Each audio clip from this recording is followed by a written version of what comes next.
Today on Inside Utah Politics, the special session just hours away. What we can expect when Utah's lawmakers return to Capitol Hill to vote on new congressional maps. Plus, a government shutdown paralyzes Washington. What one member of the Utah delegation thinks it'll take to get key federal programs back up and running. And Turning Point USA returns to Utah. Hear their message just weeks after founder Charlie Kirk was shot dead at Utah Valley University. Time now for Inside Utah Politics with Lindsay Aerts. Well, welcome on in to Inside Utah Politics. I am Lindsay Aerts. Let's go Inside Utah Politics. We begin our program with the debate over Utah's next congressional maps. It's reaching a fever pitch. Now, this week, the Republican Party has weighed in on which map they like, saying option C meets the criteria and stops the Democrats. Now, Democrats are calling foul that politics are supposed to stay out of the conversation. It would be to our disadvantage to have maps that were drawn in such a way that you have congressional delegation members who don't understand the issues that affect rural Utah. We're just asking for maps that give Democrats a fair shot, and the people who want to vote for Democrats a fair opportunity to, in fact, cast their votes in a way that elects Democrats, if that's what they choose to do. Well, of course, neither Rob Axon nor Brian King, the chairs of both of those parties, are lawmakers. The legislature has the final say on the maps tomorrow per a court stipulation. Well, I'm joined today by Senator Todd Weiler. Senator, thanks for being here. Thank you, Lindsay. So you are a member of Senate leadership, so you're the perfect person to come talk to us today about all this drama. Well, thanks. So first and foremost, do you think it was appropriate for the Republican Party to pick a map? I kind of wish they hadn't, but I will tell you, I'm getting comments from people who are telling me that they're being emailed by Alliance for a Better Utah and Better Boundaries, who I think are more affiliated with the Democratic side. And so when the judge amended her ruling to allow 10 days of public comment, I think this is part of the public comment process, so I'm not necessarily offended by it. I'm telling you that myself, and I know Senator Sandel and others, we're trying to shield ourselves from the partisan data. The only partisan data I've heard from is actually what's been reported in the media by your colleagues, and I'm trying to stay away from it. That's our job. But I can tell you that the maps were not drawn with any partisan data. I'm 100% confident of that. Right, but you have to go back and look at the partisan data to make sure you didn't impair. That well, I don't sure, have to. But Somebody experts, does. Your people, right? So clearly it's information that you can get a hold of. I'm not saying you have or you haven't. I haven't. I can tell you I haven't. So. Sure. But the Republicans in that email, the party at least, said this is the map that stops the Democrats. Do you agree? I don't know. I didn't actually receive the email. If I did, I haven't read it. And right now, I think we're focused on complying with Proposition 4, which requires us to not try to protect any incumbent or give advantage to any candidate or use partisan data. And I'm following those confines, and I believe all of my colleagues are as well. So which map do you think the legislature will pick? I don't know for sure. I doubt it would be D or E. I'll tell you, A, B, and C, we do like, as a majority party legislator, I will tell you, we do like the idea of having more of our congressional representatives have some rural area in their district, and I'll tell you why. Congress does not really act in a way that pits Salt Lake City versus Layton or St. George versus Provo. They do a lot with federal lands, and 2/3 of our state is controlled by the federal government. So when you're talking about what Congress is doing that makes a difference, it has a much greater impact on our rural counties. And so we want all 4 of our Congress people to have that skin in the game. Yeah, I understand that argument, but I think about the people who have a different voice than the majority party here in Utah, and they make up 30% of the voting Democrats in Utah, but they don't have a specific voice. Yeah, well, and I don't know that they don't have a voice. They may not have a voice on the very few partisan issues, but there's a lot of what I call pothole issues that Congress weighs in on. They're not all abortion and redistricting, because those are partisan issues. And I will say a lot of the Western issues that we deal with water and energy and infrastructure, they are not Republican or Democratic issues. They are Western issues, and we're a Western state.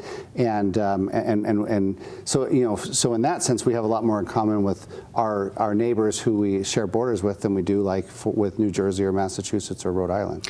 Let's talk about the partisan bias test, because what is happening right now is a judge has said to the legislature, you've got to follow this criteria of Proposition 4. And one of those criteria is after you create the maps without partisan data, you got to go back and test it to make sure it doesn't impair or unduly favor or disfavor one party.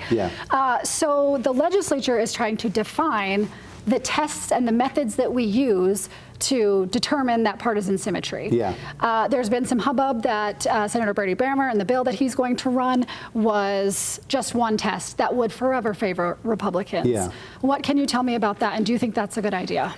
So, well, first of all, I didn't write Prop 4. Nobody in the legislature did, but it demands partisan symmetry, and it doesn't define it. And it also requires what you said, that it doesn't unduly favor either side when you talk about Republicans and Democrats. And in her lengthy ruling on August 25th, Judge Gibson basically invited the legislature to add some methods or tests that will define this partisan symmetry. So that's on page 39 and 40 of her ruling. 29 and 30. 29 and 30. Okay, I was close. So we're actually taking her invitation and doing it. It also doesn't define communities of interest, but that's a discussion for another day. And so I am getting, some calls and emails from people who have been emailed by Democratic-leaning organizations, special interests, saying, well, reject Senator Brammer's bill. And so I talked to Senator Brammer this morning. The Prop 4 does say methods, it's plural, and it's my understanding that he plans to amend the bill that he took to committee last week and add a total of 3 tests. So I think there would be a partisan bias test, there would be a means method test, and also a third one, efficiency gap. So I think there will be 3 tests in there, and a lot of the calls and texts I've received saying we need more than one test. Now, the partisan gap test, which was in his original bill, that dates back to 1950s. It was used in the Wisconsin case, and Wisconsin's a bigger state than Utah. But none of these tests are perfect, and nobody's suggesting that they are. Right, and the creator of that test said, don't use it in a lopsided state because it doesn't work. So you're acknowledging we're a lopsided state. I'm just kidding. We are a lopsided state. That's not a secret. We're lopsided because usually Republican candidates get close to 65 or 70% of the vote. Right, correct. And 30% are Democrat, but they don't have a Democrat in Congress. Yes, and in Massachusetts, the Republicans have 35% of the vote, and out of their 9 House seats, none of them are Republicans. I love the Massachusetts argument. This is not unique to Utah. This is not a unique problem. Everybody gerrymanders is what you're saying. Well, I'm saying that the claim that the Democrats are making in Utah, the Democrats in Massachusetts seem to see it differently when they're in the majority. That's all I'm saying. Okay, so if you're going to use 3 tests now to determine partisan fairness or symmetry. It's just a way of testing the maps. Right. Do you think you're less likely to get sued over that? Because some of the rumors I was hearing was that one test that would forever favor Republicans would impair Prop 4, which is the very thing that got you in this position in the first place. Well, I will tell you, Prop 4 is Prop 4. And we learned last year, and that was a change of Supreme Court precedents, that we can't repeal and replace that without meeting a very high constitutional standard. But what we can do is continue to legislate. So I think we would have won a lawsuit with just one test. But I do agree with you. I think with 3 different methods of measuring political symmetry, that we would also win maybe even easier. And I think there's about 12 tests out there to choose from. But Prop 4 didn't say which test to use. And that is one of many defects in Prop 4, which is why we worked with the drafters of Prop 4 to try to replace it with House Bill 200, 4 or 5 years ago. SB 200. SB 200. And of course, Judge Gibson said we shouldn't have done that. We couldn't do that. And again, that's new information. Well, we got that last year. And so we're all reacting from that. Right, yeah. Okay, let's talk quickly in our last few minutes about what else is on the special session agenda tomorrow. There's a lot of technical stuff that you'll see on Monday, like recodifications and technical revisions. There's an interesting bill that would require Summit County to elect their county commissioners and districts, but that's instead of at large, like they do in Davis County where I live.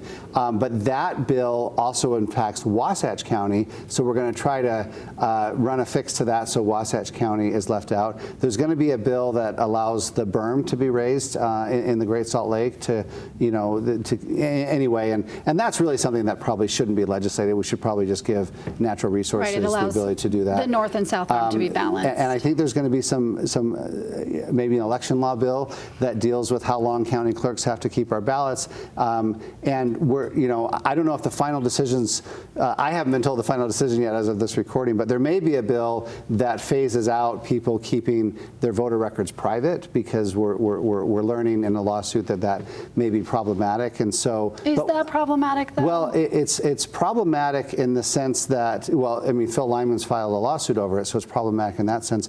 But we do know, I think it's problematic if you don't have an excuse, if it's just carte blanche. We know that like victims of domestic violence, yep, they're allowed to have a carve out. So when and if we do phase out the privacy voter records, I think we'll give it some time, so that if you are in one of those specialized category, like a police officer or a judge or a victim of domestic violence, or an elected official, or maybe an elected official, I don't, my records are not private. Right, Lindsay, but other elected officials have chosen that because of threats. Yeah, I think that we'll give people time to go in and redesignate that before we just pull the rug out from underneath them. So much more we could dive into, and yes, I could pick your brain about here. But thank you, Senator Todd Weiler, for your time Lindsay, today. I appreciate it.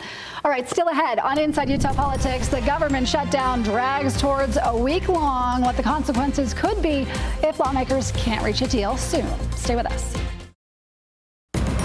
Watching Inside Utah Politics with Lindsay Airds. Well, welcome back. The government shutdown is approaching the 1 week mark. Negotiations collapsed as Republicans and Democrats remain firm on their budget plans. Thousands of non-essential federal workers are on furlough as the president has teased the idea of turning some of those into permanent firings. Well, Representative Blake Moore joining me today. He's the vice chair of the House Republican Conference and Utah's most senior representative in Congress. Representative, thanks for joining me today. Appreciate it. Thanks for having me. Appreciate you and your time. So, in your opinion, how does this shutdown end if both sides are digging in their heels? Right. It's particularly damaging to Utah's 1st District. I represent about just over 30,000 federal employees, and so it's particularly difficult in districts like mine. But this ends, simply put, if you get about 5 more Democratic senators to come on board, sign on to the short-term continuing resolution that gets us through the end of November and gets us time to finalize the remaining 12 appropriations bills. 3 of them are already in. Sort of, the Senate has done 3, we've done 3. They're working on making those look exactly the same so we can then vote on their final passage, and hopefully we can get that done soon. You know, when the first vote in the Senate, there was 1 Democrat senator, now there's 3. So they're going to hold another vote on Friday, and if enough Democrat senators come on board, and in my opinion, you know, Minority Leader Schumer, Senator Schumer, he took a lot of criticism for what I think was the right thing to do back in March. And he doesn't have to vote for it. He can just let his members vote their conscience, and I think we get this back up and running, and hopefully it's not too long. And I would hate to miss a pay period, honestly, for our military and our other federal employees. Yeah, it's definitely impacting your district particularly hard. So what is the negotiation happening with Democrats? How are you getting on board? Because they are saying we want subsidies, right, for Obamacare. We also want that Medicaid, the Medicaid cuts that happened back in the Big Beautiful Bill. We want those back. So how are you getting them on board? Yeah, so they're using the appropriations bills as leverage for things that have absolutely nothing to do with the appropriations process. Usually in a case like this, you want to argue about what's the top line number, what are we going to get to, finalize these appropriations. And again, both parties have done this over time. Right now, the conversation about healthcare or Obamacare subsidies is, I think, a little disingenuous because they're not expiring at the end of the year. What's expiring is the enhanced version. So in 2021, Democrats did what's called the enhanced premium tax credits or subsidies to ACA, and that's what's expiring. But those are COVID era changes that were made, and all that is going to happen is they're going to go back to traditional Obamacare insurance subsidies. And that's what's happening. So they're making it seem like all the subsidies are going away. That's not the case. It's the enhanced portion. And the other things that we accomplished in the reconciliation bill, the Big Beautiful Bill, like those were sensible changes to Medicaid that need to have happened. And to hold that hostage as past legislation is just not a feasible request. And I understand that you're not supposed to add appropriations things into a continuing resolution, right? It's just supposed to be, should we continue funding the budget at this rate, at this level, at this time for however much longer? But how are Democrats supposed to get any of their the things that they want, Concessions. if, their concessions if they can't leverage here. So anytime you're in the minority, you have just a couple of points to be able to submit some leverage, right? And that's usually like a debt ceiling X date, as you would call it, or when you would potentially default on some of that, or during an appropriations annual appropriations battle. Again, they can go ahead and use that. I think they're I think these are not. They're not congruent. Asking for 2 more months worth of time to keep government folks working, and TSA agents, military, IRS employees in Ogden, like to have them go to their job and work, expect them to work and not get a paycheck because they're trying to make this a leverage point. It's just that they don't match. They're not necessarily. There's still time to negotiate what the healthcare subsidies will look like, and again, they're actually not going away. And so I think that there's a lot of fervor over this when it's not reality. So is there any coming to the table for Republicans who control all 3 branches of government, or is it just the Democrats have to come on board with us? We're not changing. Well, we're not asking for anything in this particular continuing resolution other than. Like this is, ironically, this is President Biden level funding. That's the irony. All Republicans are now voting for it, and Democrats aren't voting for it, even though they've voted for it several times already. And so that's the irony here. So we're just saying, use this next couple months. They can negotiate on the appropriations bills. In fact, they are. So, each House of Congress. In the Appropriations Committee, they have a lead Republican and a lead Democrat. And they are in constant negotiation on getting these bills to the point where they want to finalize them. And Democrats have a say in that particular situation. They always have a say. When you're in the minority, particularly in the Senate, you always have a say because you are working on getting a bill and it has to pass with 60 votes. So it's not like they don't have a voice in this. They're just sort of leveraging this moment and asking for something way beyond the pale of what would otherwise be done in an appropriations time period. Okay, so the administration is, like you, blaming Democrats here, saying they are asking for too much, but they've even gone so far as to put it on government websites. I know at this moment there has been a Hatch Act complaint violation. Do you find that appropriate? So I haven't been briefed on that, nor have I even seen them. So I'm hearing about it for the first time right now. And if it's against the Hatch Act, then it needs to either be taken down or you have to adhere to that. So that's a simple, we've got to be willing to adhere to that. That would cut both ways. Yeah, they're on multiple government websites. Small Business Association, even the DOJ website blames Democrats. Some with the Small Business Association, there's been reporting that said employees were even asked to put their out of office message to say Democrats are at fault here. Again, you're saying if it's a violation, then that should be taken care of. Absolutely. No, I mean, the Hatch Act, if it's clear on that, then it should absolutely be taken care of. Okay, interesting. We'll see how that shakes out. I want to turn to a local issue here that we are talking about a lot on this show, and that is the redistricting process. This particularly impacts you because you are a member of Congress, and there is a chance that your district lines, there's a good chance that they will change for the 2026 election. Do you have a map that you're interested in? No. Again, this is one of those situations where this is the state legislature that goes through this process. I'm kind of, I've told my team, whatever district I end up in, I'm gonna keep doing the same thing and try to serve the constituency as best I can. So I don't necessarily have a preference, and nor is any. You're actually the first person that's asked me my preference. I've talked to my team about them and looked at them. But Northern Utah stays pretty much intact. I'm appreciative of how the state legislature has gone about this process. If you look at the maps, they've adhered to the requested standards.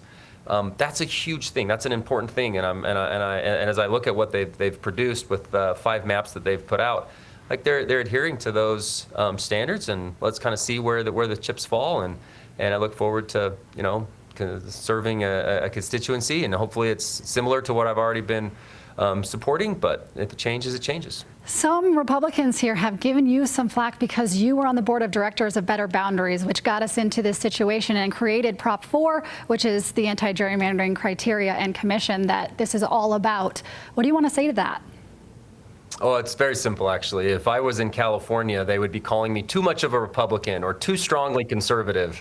Like, fairness is fairness, and that's as simple as it gets. Like, you know, Republican-led states, Democrat-led states, they do this back and forth. What I hope to gain out of this, I hope that like a state like Massachusetts that typically votes 60-40 in favor of Democrats, but yet there's 9 Democrat members of Congress and 0 Republicans. Massachusetts is sort of where gerrymandering was sort of invented back in several 100 years ago or so. And when you look at like a state like Massachusetts that has 9-0, they need to adhere to some standards too. And so I think there's an opportunity to be an example here and show other states that you can do it fair and still lead in a conservative fashion, and that's what I hope to see.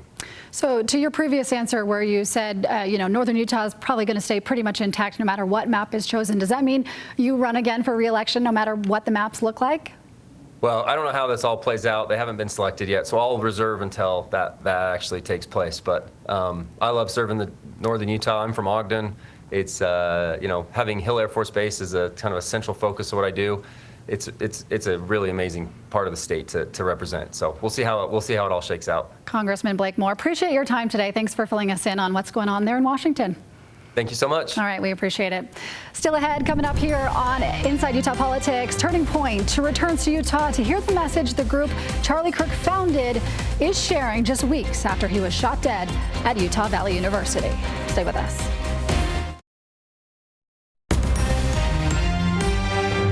Less than 3 weeks after Charlie Kirk was shot at an event at Utah Valley University, Turning Point USA returned to Utah. A who's who of political heavyweights filled in for Kirk to continue the Prove Me Wrong tour in his honor. ABC4's Northern Utah correspondent Kate Gardner was at Utah State University, where thousands attended. Thousands of people filed into the Spectrum Arena. There are people in our party who don't want us to do what Charlie did. Right. They just want to call each other names or not engage at all, and we can't fall prey to that. One of the biggest topics during the panel discussion. You have to be honest and call balls and strikes the way they are. And when you call balls and strikes the way they are, you can do it with respect and dignity. The use of rhetoric. But I will tell you this, if you don't call balls and strikes, if you aren't honest, if you aren't speaking with clarity, purpose, and principle, you are deceiving yourself, and you're deceiving the person that you're having the conversation with. The prophet I believe in that just passed away for the past couple years has been talking about peacemaking and bridge building. And he very passionately believed that anger never persuades and that hostility never convinces anyone. But